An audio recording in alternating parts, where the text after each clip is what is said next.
the Auburn Blitz Podcast, your direct source for all Auburn all the time with Brett Pritchard, Faith Richardson, and Randy Lee.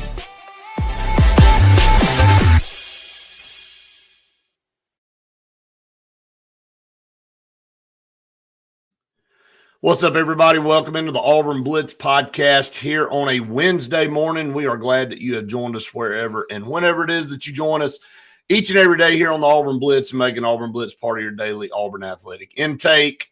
I'm Brett Pritchard. That's Randy Lee. We are going to get you rolling here on a Wednesday morning. A lot to dive into. I know I say that every week, every day, whatever. But there is. It's always something to dive into with Auburn.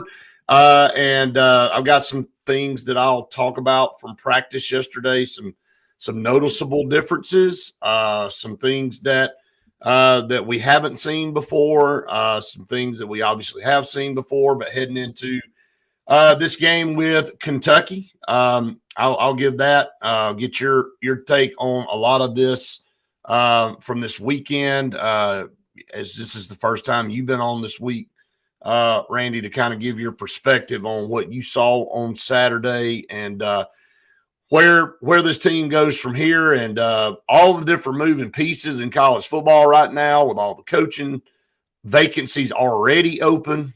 There will be more to come. You know that. So how does that affect the decisions from John Cohen and Auburn administration? Just a lot to dive into. But, hey, first things first, Auburn did get a win Saturday against Arkansas, which is the first and foremost important thing there. They got off the snide in the SEC. Now, can this team get some momentum? Well, much needed, Brett. And look, you can come in and you can pick apart how we could play better and the pick six and so many issues like that. But at the end of the day, Brett, you know, we've been so close so often that when you get over the hump, you hope it just continues. And so I'm going to stay positive with it on that end today.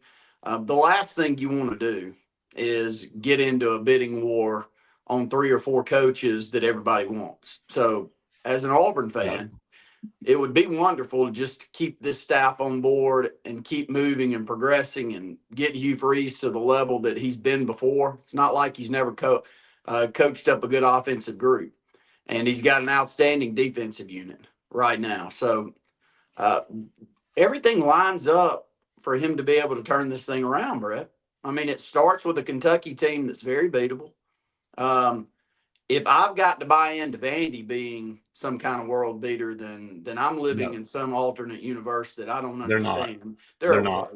I mean, Diego Pavia. They're a good football team, but they're no world beater. Oh, I think they're very well coached. I think they've got a winning culture now, but it's Auburn and Vandy, and we got a lot more talent, and Diego Pavia is not putting up Johnny Manziel numbers for them to win football games. No. I mean, I think he had another, 110, 120-yard outing last week. Right. He's a wonderful player. He's beaten us twice, so I'm not saying that that I should make excuses for that. But my point is everything lines up, and if you've got to play Alabama anywhere, you want them at home. I don't think they're world beaters either. I mean, they may win a national championship. They're not. They're not. When I watch them play, they've got holes. I mean, they're not anywhere near to the level they've been before. No doubt. And so, look, he's got an opportunity here to save his job, and he's got an opportunity for us Auburn fans to be able to buy into another year of progress. And that's where I'm going to lean on it right now. You know, I'll say this for John Cohen and staff. You know, a couple of weeks ago, I said, just let it play out. What does it help for you to fire your coach midseason? I truly believe that unless the culture's completely 2012'd it, Brett, I don't know what it helps. In 2012, we quit. It's so bad that you and I wanted to be anywhere besides in front of the television to watch that Iron Bowl game. We haven't quit.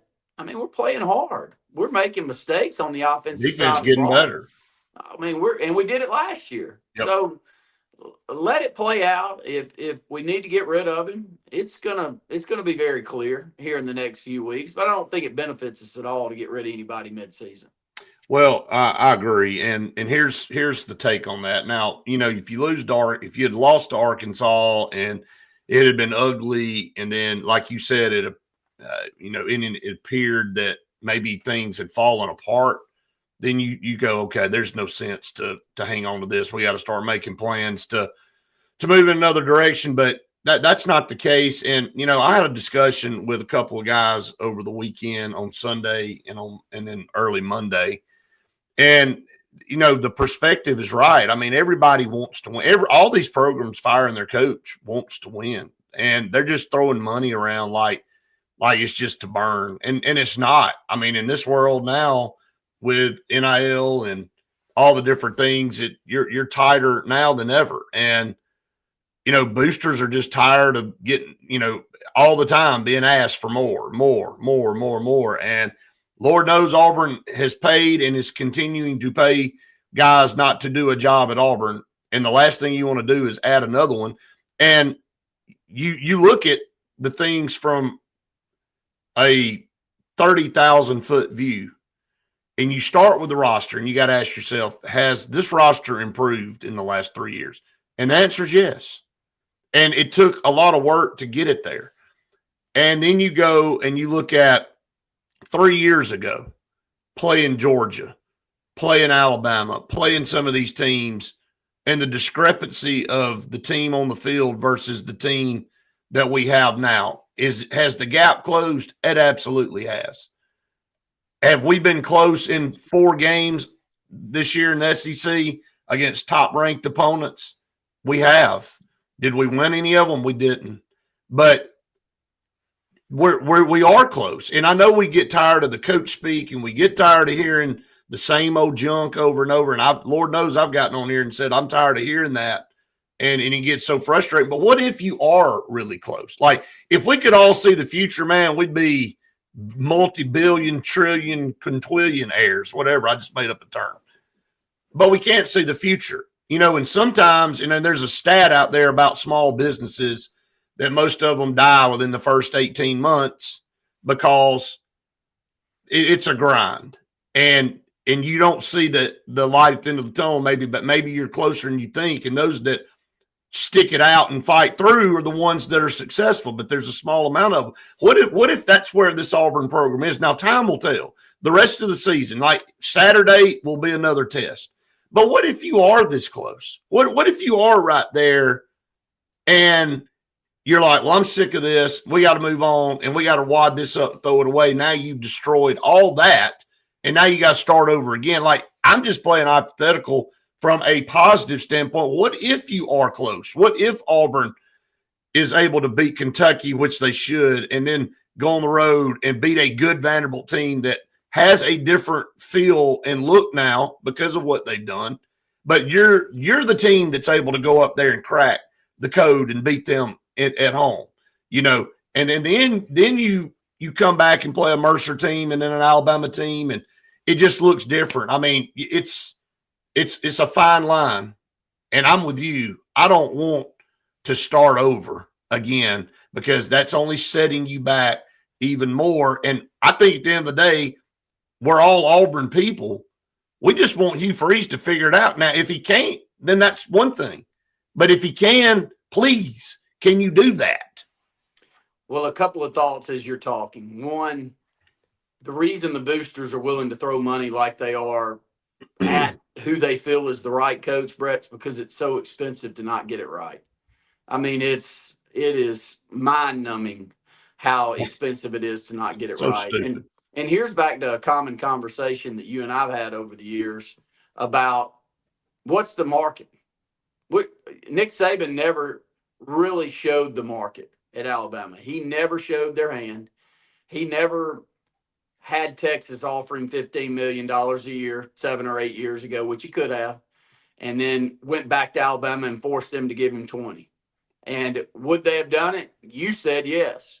You said it back then. I mean, you jumped up and said, look, if it's 20, it's 20, whatever the number is. And I think it was 10 at that point, wasn't it? And he was the highest paid coach in the country. And I'm getting somewhere with this that I don't know what the market is now. I know that LSU's willing to throw $53 million at somebody to get them out of there. So let's say that. And who are they going to get realistically, just not to cut you off? Who are they going to go out and hire that they feel like Well, is gonna. not, and I'm just giving a hypothetical on, and then I'm gonna roll it back around to Auburn too. So the hypothetical on LSU is, I mean, what if they go out and offer 100 to 125 million dollars for Nick Saban over a 4 or 5 year span? I know that sounds wild, Brett, but dude, they just paid 53 to get somebody out of there. That's 4 or 5 years. Those boosters know exactly what their costs are. The university knows what their costs are. Is it at the top end of the market? Yeah, I'd say 25 to $30 million a year is the top end of the market. But do I think it's way out of bounds? Probably not. Not for the not for the right persons. Do I think that's going to happen? No. But it is a number that you've got to ask yourself, am I willing to take that kind of money? And I know it's wild. We had this show when he was offered $4 million a year, and we thought it was crazy. Where the market had gone to then. Now we see the value that was brought to that university based around that decision at the $4 million. Then you spin over to Auburn, Brett. What if John Gruden's available for Auburn and what do you think his number is? You think we're the only one that thinks John Gruden would be a good coach or a good hire? Did you see what his agent got for him before he was ostracized? I mean, that was one of the craziest contracts you could ever ask for. He's a very wanted person. It's going to take a big number to get him. And if it's not him, you're in the same boat. I mean, if we get Kenny D or Summerall, just keep going down the list though, because after 2 or 3 of them, Brett, that's who you're going to get. Exactly. So, and if that's, and now you got 10, you're going to have 10 plus jobs open at major universities. Hell, there's already 5 open now. Oh, and they're going to keep coming. So, the point that you're making is valid, and you've been saying it, man. You want this to work. You're desperate for this to work. And tip your hat. Hugh Freeze picked this defensive staff, and they're a hell of a staff. And we play as good a football on that side of the ball as I can remember us playing. And Durkin's one of the highest paid coordinators in the country. I think only second. I think there's only one guy that makes more money and deserves every single penny he's getting. Right. So, it could be worse. I know that sounds crazy sitting here as an Auburn fan right now to say it could be worse, but it could. Because if you get another one of those up-and-comers, I mean, did anybody think Billy Napier was not going to be a good coach at Florida? I certainly did. He was talked about for the Auburn job multiple times. But he crashed and burned. Did you think Tom Herman wasn't going to be a good college coach? No, I didn't. Did you think Luke Fickell wasn't going to work out? See, all of these. Yep. I can keep going down the list of college guys. Did you think Charlie Strong was not going to be a good college head coach? These were all top names. Did anybody think Will Muschamp was not going to be a good hire for somebody? And Lord, everybody's giving him a shot to be the guy, and he can't do it anywhere. My point is, I am not giving Hugh Freeze a pass. I want him to work out better than we've got, but it could be worse. And if you end up in a bidding war, what's Auburn willing to bid? You got to know that going in too. I mean, look, you bring up small business. I don't know a lot about a lot of things, but I know a lot about small business. I got my fair share of them, and you do too. It's all a leverage position in business. When you're in a negotiation with somebody on a salary, when you're in a talks with somebody on a major project that you're competing with another group that you know's equal to you, it's all a leverage play. And where's Auburn's leverage point right here? What are we willing to give? Because what do you think LSU is willing to pay a head coach right now, Brett? Well, I mean, they paid 54 to get rid of one, and they're going to have to, the whole tab on them firing him and the staff and rehiring all new people is well over $100 million. Yeah. So, the total price. Let's just throw a reasonable number out there. I don't know, $12 million a year? $12 to $15 million a year.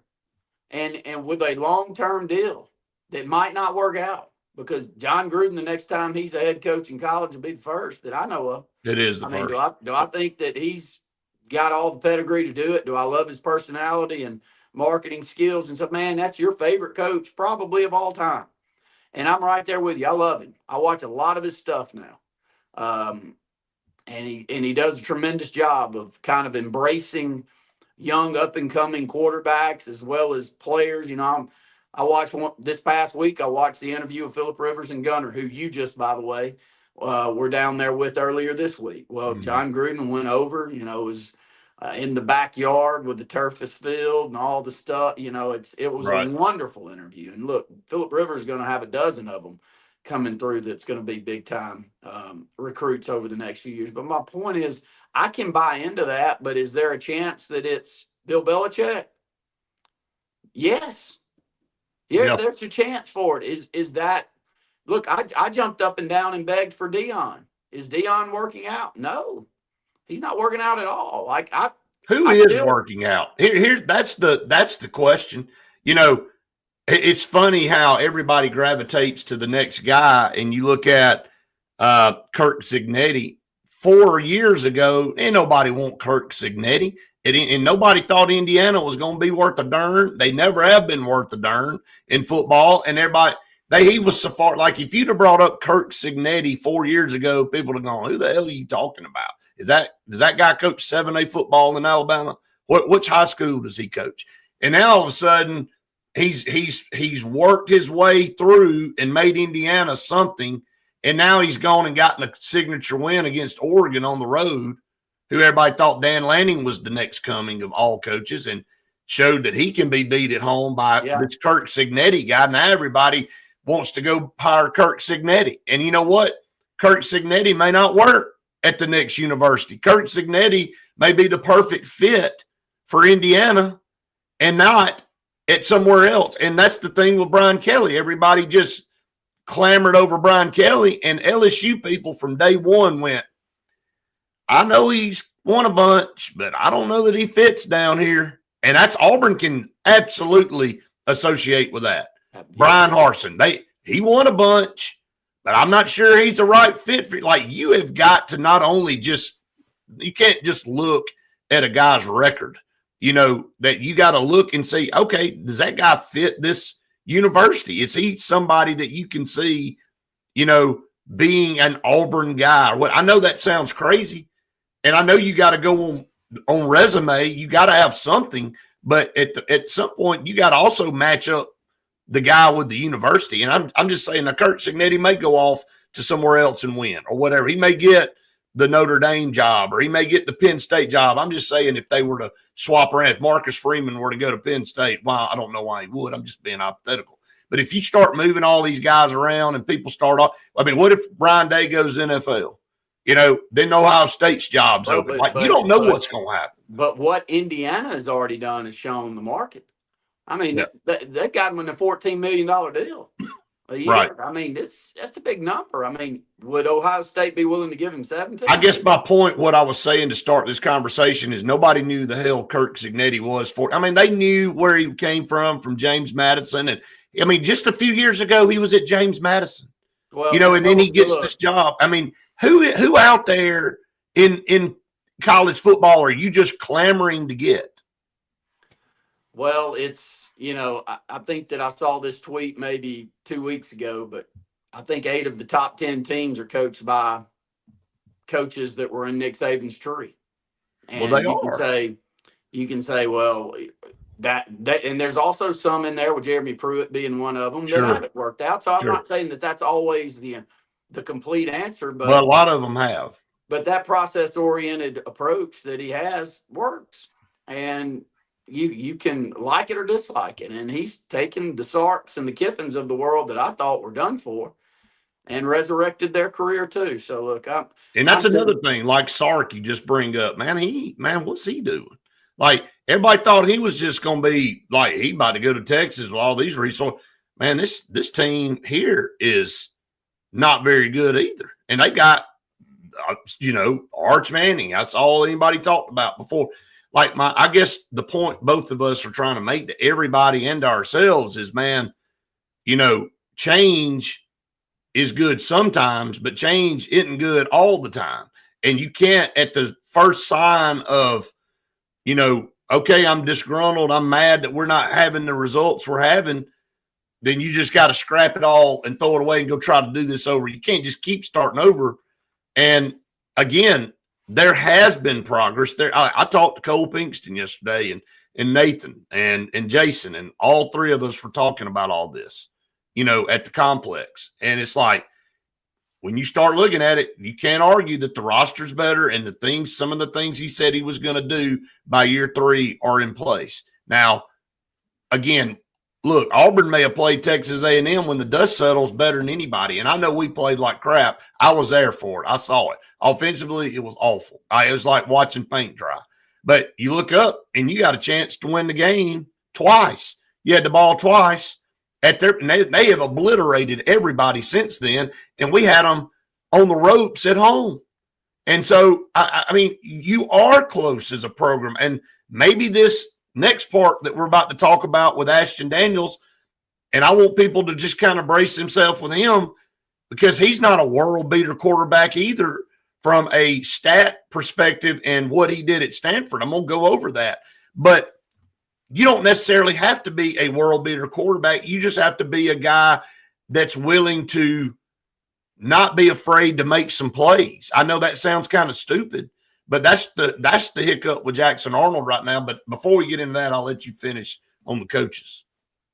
Well, I'm done with it. I just wanted to reiterate that the grass is not always greener on the It's other not. side. And you do have to tell yourself, am I watching a team that's quit, or am I watching a team that's still competing?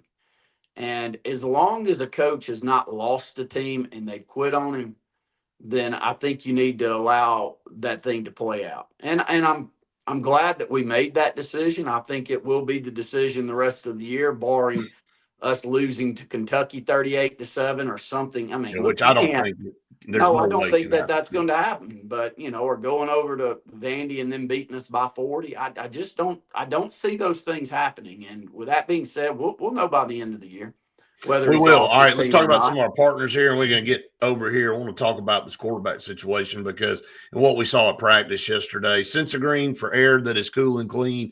Call on Sensa Green. They are the carrier experts here in the state of Alabama, proud supporters of Auburn athletics and proud supporters of the Auburn Blitz podcast. If you need heating, cooling, insulation, Sensa Green is the one for you. Make sure you call on them. They will come take care of you. They're saving you thousands of dollars on new installations every single day. Scout Program Management, a full construction management firm in Birmingham, Alabama, serving the Southeast. They are responsible and are in charge of multiple projects right now. I watch those guys work. They do a tremendous job. I've watched them go in a room and say, look, that ain't good enough. And that's not what our client is paying for, and you got to fix it. And they hold their feet to the fire. And look, if you think you can go do that with a contractor with everything else you got going on, you're wrong. So you hire a company like Scout Program Management to do that for you, and they make sure it's done correctly, and you don't have to worry about it. All right, Bunkers in downtown Auburn on Glen. Man, it is one of our favorite places to go and eat. And the environment is awesome. They've expanded, more seating. They still have the golf simulator bays for everybody. Got 2 great bars. They got a stage now with our banner up, by the way, on that stage, I'm proud to say. And again, you can go in for all types of different stuff. And so if you don't have a ticket to the game on Saturday night, Bunkers is the place to go, and definitely after the game. If when you get out of Jordan-Hare, you need to go over to Bunkers after you go to Toomer's to celebrate a big win against Kentucky, and that's what we hope for sure. We don't need to take a step back losing to this team. I can tell you that. There is no way to spin that they're horrible.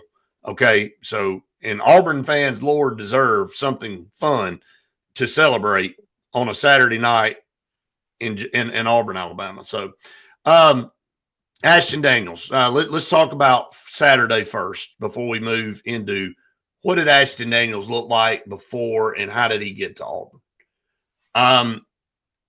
Thought he was the spark that Free said earlier last week when he was questioned about Jackson Arnold. He said, well, if we sputter, we're going to have to go find a spark somewhere. And that happened. Auburn sputtered at the end of the first half with a pick 6, and they were up 10-0. And then they look up and they're going into the locker room down 11. And it's like, here we go again. And this is not a top 15 team that they're going in to the locker room in the largest halftime deficit of the year for Auburn. against a 2-5 team. So the panic button could have been pushed. And Freeze, with 40 seconds to go in the first half, makes the decision to change. And let me tell you why I think that was big. Because he did it before halftime. He didn't run Jackson out there to take a knee and say, let's go to the locker room and talk about this and then come back.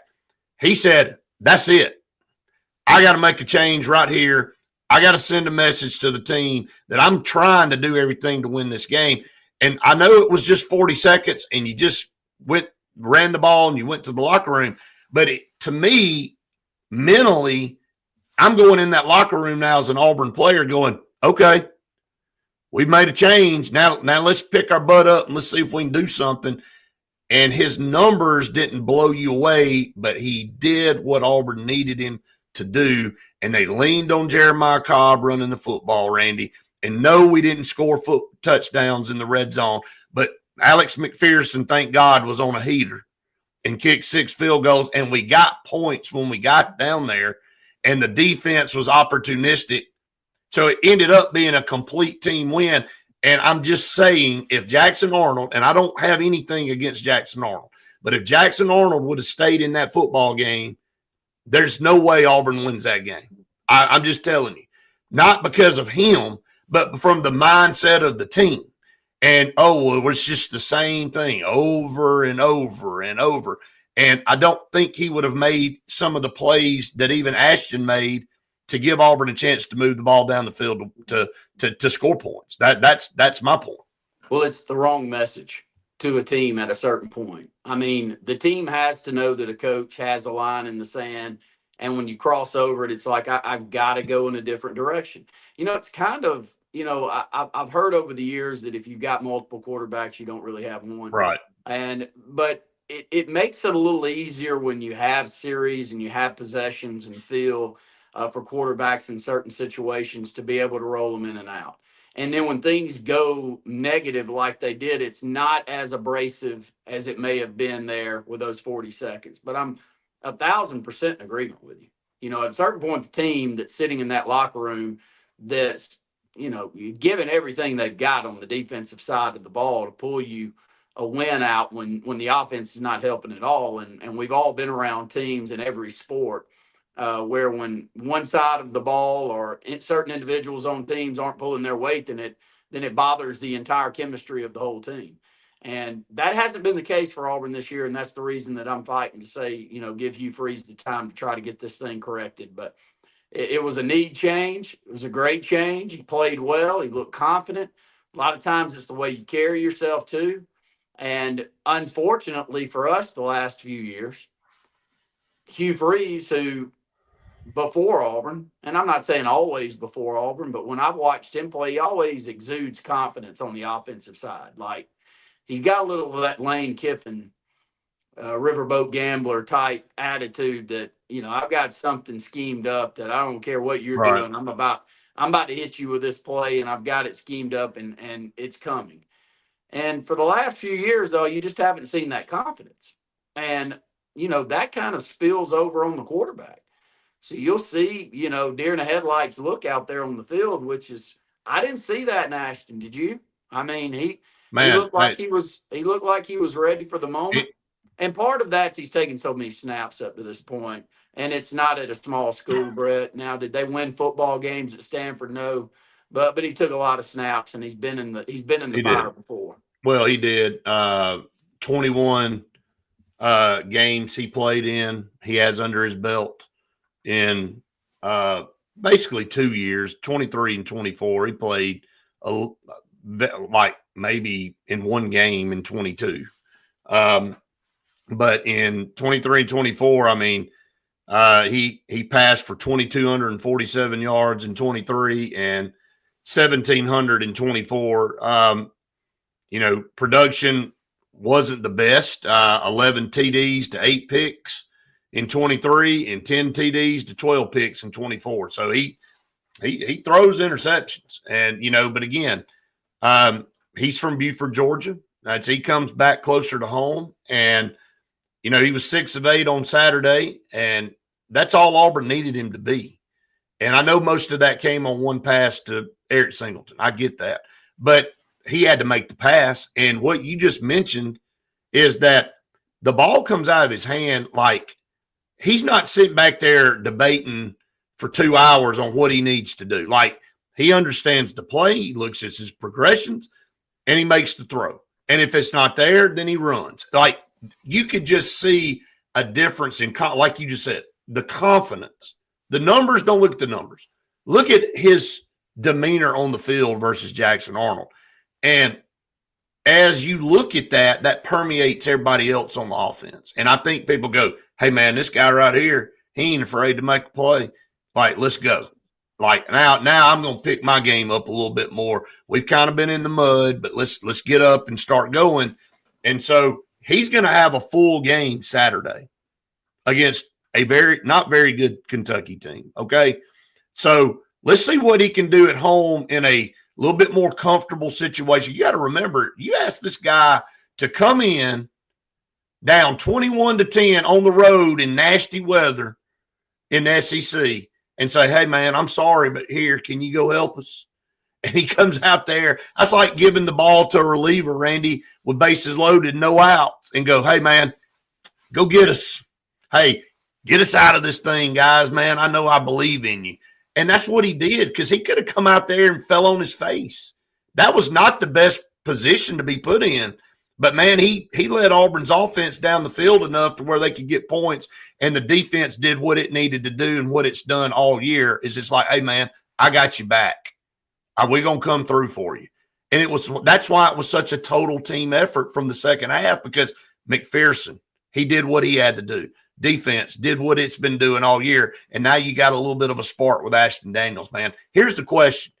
Has Freeze seen enough of Jackson Arnold and pushed him now over to the side and saying, we got to move forward with this guy and we got to see what we can do the rest of the year? Or is he still got something over here going, nagging, hey, we got to get Jackson some snaps in practice. We got to get him, if you're going to let Ashton Daniels be your starter now, then he needs to get all the 1 reps. You don't need to give him part of the reps and Jackson part of the reps. So what I saw at practice yesterday was Ashton, he was with the first team. And the few periods we were able to see, and then Jackson came in with the second team. Can Freeze mentally move on from whatever deal he's got with Jackson Arnold and whatever NIL and all this kind of stuff to say, okay, we gave it a try. It didn't work. Now we got to move in another direction. I would hope so. And I'd also hope that he realizes what Jeremiah Cobb is. I mean, you got to have your head in the sand, not realize I got to ride this horse. And I don't want to necessarily see him ride him into the dirt like he can't get 25, 30 carries a game. But I'd love for him to keep getting the 20. The 20. And 20's the number. 20's the number. I like Omar Mabson. That's the one I like. When the ball, he looks the part, very confident out there on the field. Caught a pass out of the backfield, thought that was a really good. Already know he did that at Auburn High. Yep. We know he was versatile over there. We've seen, games where he's done that, Brett. But my point is, Lord, get him 8 or 10.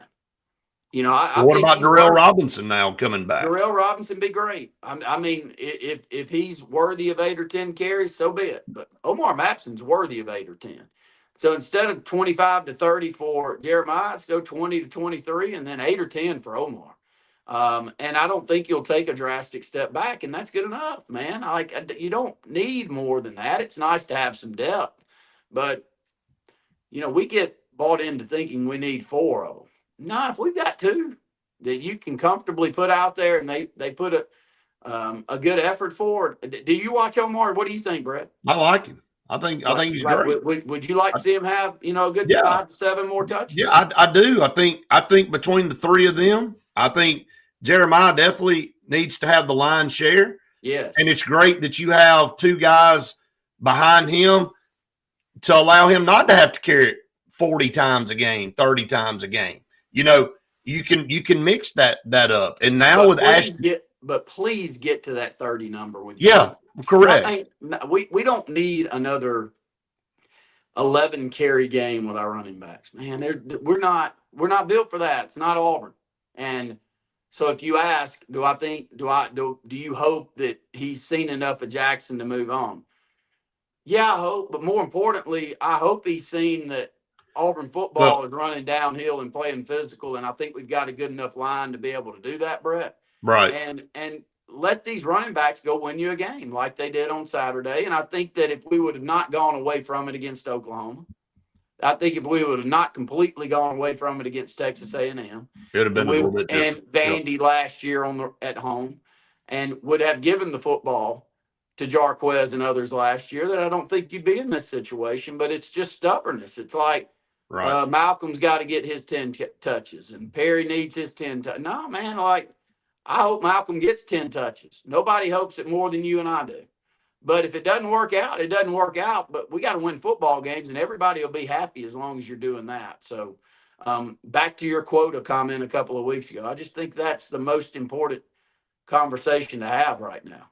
You know, I think this team's good enough each and every Saturday to see what's working and lean on it, like the Baylor game this year, and we can do it. And I'm hopeful that Hugh Freeze turned the corner this past Saturday. And don't think that Ashton Daniels can't run either. He had 669 yards rushing in 24 for Stanford. He's a true dual threat quarterback. He had a good game Saturday running. Yeah, he can run the ball. I mean, what did he run for Saturday? 35 yards. I mean, so hey, had 77 yards on 6 of 8 passing and ran the ball 7 times for 35 yards. I mean, you don't lose the dual threat option with Ashton Daniels. He's a big guy that's physical, that can run. And so, look, you got everything there. Another note, Cam Coleman did not practice yesterday. He was dressed out, but he wasn't, and he doesn't need to be. Ankle taped up, but looked like he was moving fine. So, don't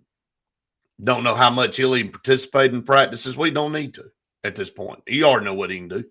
You know what Cam Coleman can be. You don't need to be out there in a drill, risking that ankle. And glad it's a lower ankle, not a high ankle sprain. So I think Cam Coleman will be fine. It was good to see Darrell back running at full speed. He's a gamer, man. That was just such a freak deal with him. And hopefully all that got fixed, and he's not going to have any more problems. So looking forward to the next 4 games with Darrell Robinson being healthy and what he's going to be able to add to this team and that dynamic, because he's got the look, the long, lengthy look of like a TJ Yeldon kind of running back. And of course, you got Omar Matson, who's a shorter, more, center of gravity type back. And then you got a Jeremiah Cobb, who's kind of a hybrid of both, really. So it's a great option. And even so, Alvin, man, and let me just say this about Alvin Henderson. He has improved tremendously from fall camp, early days, spring to now. Like, he was back off the scout team with the regular running back room now. And man, he was getting after it. And his footwork was so much better. Kids got to learn, man. I mean, that's what people don't understand. It's like, well, I guess we busted on him. Like, the kid has been playing small classification football, and now he's in the SEC, and he's got to learn. So who knows what Alvin Henderson's going to be, in a year or two. And I think he's got all the tools to be a very good running back in this league and have a big role on this team, but maybe just not right now. No, and that was the norm. You come out of Elba High School where you're playing Wildcat quarterback. Right. It really ain't quarterback. It was student body right, student body left, and every once in a while I'm going to try to hit the A and the B gap right into you, and he's going to run it 50 times a game. I mean, it is a transition. It's more of a transition than a kid coming out of a Mark Freeman or a Keith Etheridge offense. I mean, the Omar Matsons of the world, there is no comparison. And that's not a knock at Elba. I mean, if you and I coached Elba and he was that's what we'd be doing. Dude, I'm riding that horse. I'm LaDamian Webb riding that horse. You and I, Brett and I, have called a state championship game many moons ago where Beauregard won a state title. And what'd they throw it 6 times in the game? He ran the football 57 times. I know 350 yards. 57 attempts for 350 yards. and they won state championships. So look, like if that's the horse you're riding, ride them. And No doubt. that's way Alvin Henderson, who has every single record there was to be had here in the state of Alabama. So yeah, tap the brakes a little bit. I mean, give the guy a chance. He looks the part out there, doesn't he, Brett? He does, man. I'm impressed. He's still a little small compared to everybody else, but he's getting. I mean, the weight room and the technique, and man, I think he's going to be fine. I really do. I glad think to hear that. The progression. I think everybody. I wanted to let everybody know. Looks to me like he's made a lot of great strides. All right, some more of our partners here on the program. Old Number One Customs, our good friend Jake over there at Old Number One Customs, and his staff and group do a phenomenal job. I'm a personal testimony to that. Our bathroom in our master bedroom is unbelievable. You can go on my Instagram, you can go on my Facebook, you can see the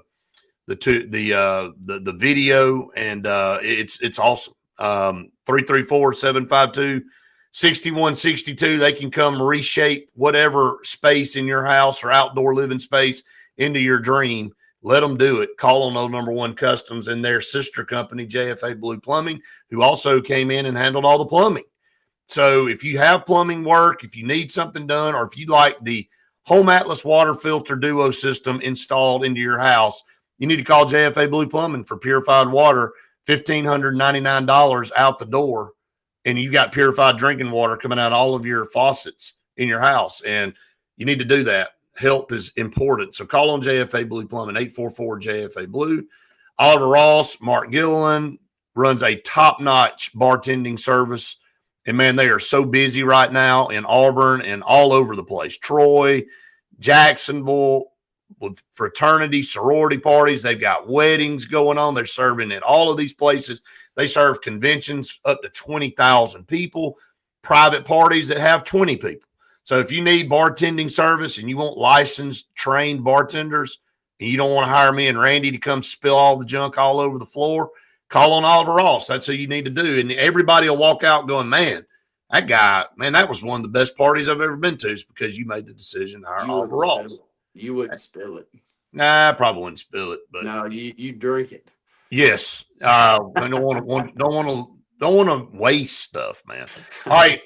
Russell Medical Center, small town healthcare, you don't realize how important it is to have a quality hospital in a rural community. And, if you go get great health care in a smaller environment, you don't have to fight all this big city traffic and all these places. And Russell Medical Center is partnered with UAB Health. Is there a better healthcare system in the world than UAB Health? I can tell you no. And Russell Medical Center is connected to them, and they're voted one of the top 3 hospitals in Alabama. So if you're looking for great health care, you need to check out Russell Medical Center in Alexander City. You will not be disappointed. So, Randy, closing out here, JC said winning makes them fit. What are we doing? I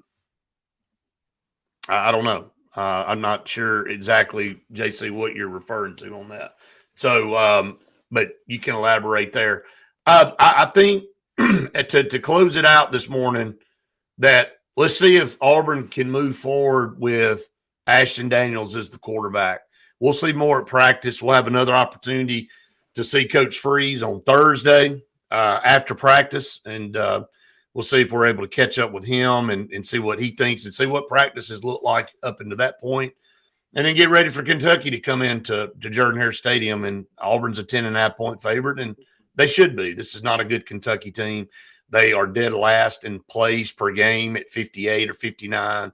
So that's just it. So, at the end of the day, you need to go out and take care of business against a much maligned Kentucky team. Basketball right around the corner, Brett. So we'll be talking about that. I know that we're dead in the middle of football season, and there's a lot of storylines around that. But very much looking forward to basketball this year and seeing what Auburn can do post Bruce Pearl, but now Stephen Pearl as the head man. So thank the Lord for that sport being worthy of our conversation. Oh yeah. I know that's but. A decade, 12 years ago, Brett, myself, Luke Robinson on the Alabama side, we've done a lot of programming together over the years, and none of us had anything positive to say about any of our basketball programs then, and to look and see that the way things have changed are really great. No doubt about it. Hey, MS, I know you were looking for Faith yesterday. I know you're looking for her again today. She'll be back. She didn't quit. She didn't run away. We got meetings today. Today's her day off on the podcast. So, and she was out of town yesterday. So she'll be back tomorrow. So just hang on, George Michael. I get the reference there for sure. So, all right, Randy. Yeah, looking forward to basketball. We'll have opportunities to go to practice here. That opened up, and so we'll be giving some reports, starting to give some reports on basketball as we get ready for the regular season to start, like coming up here. Feels like tomorrow, but it's right around the corner. All right, everybody, we appreciate you so very much for tuning in every day. Go subscribe to our YouTube channel if you haven't done that. To all of you that have, we appreciate you so very much.